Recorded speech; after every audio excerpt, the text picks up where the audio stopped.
ছাত্রলীগের মতো আওয়ামী লীগের পুরো সংগঠন নিষিদ্ধ করা হোক। জামাত নেতা ইশাক খন্দকার।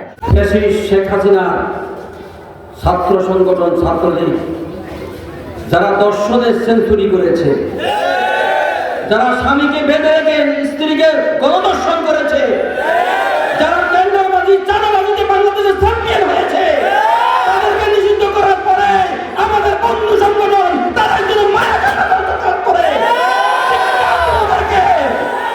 ওই সন্ত্রাসীদের সাথে তোমাদেরকে বাংলার জমিনে নিষিদ্ধ করা হবে। নোয়াখালীতে জামাতে ইসলামীর কর্মী সম্মেলন অনুষ্ঠিত। নোয়াখালী থেকে ইমতিয়াজ উদ্দিনের পাঠানো তথ্যচিত্রের ডেস্ক রিপোর্ট।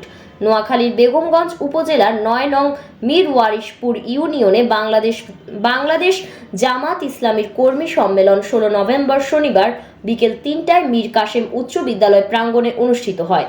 ৯ নং মীর ওয়ারিশপুর ইউনিয়ন জামাত ইসলামীর আমির সাইফুল ইসলাম শামীমের সভাপতিত্বে ও সেক্রেটারি এম ইমাম হোসেনের সঞ্চালনায় অনুষ্ঠানের প্রধান মেহমান হিসেবে উপস্থিত ছিলেন বাংলাদেশ জামাত ইসলামী নোয়াখালী জেলা আমির ইশাক খন্দকার। বক্তব্যে তিনি বলেন, ছাত্রলীগের মতো আওয়ামী লীগের পুরো সংগঠন নিষিদ্ধ করা হোক। বিশেষ মেহমান হিসেবে উপস্থিত ছিলেন জেলা সেক্রেটারি মাওলানা বোরহান উদ্দিন, বাংলাদেশ ইসলামী ছাত্র শিবির সাবেক কেন্দ্রীয় অফিস সম্পাদক লুৎফুর রহমান জুয়েল, বাংলাদেশ জামাত ইসলামী বেগমগঞ্জ উপজেলা আমির মাওলানা আবু জায়েদ, সেক্রেটারি মাওলানা আব্দুর রহিম, বাংলাদেশ ইসলামী ছাত্র শিবির নোয়াখালী জেলা উত্তরের সভাপতি মশিউর রহমান ফাহাদ।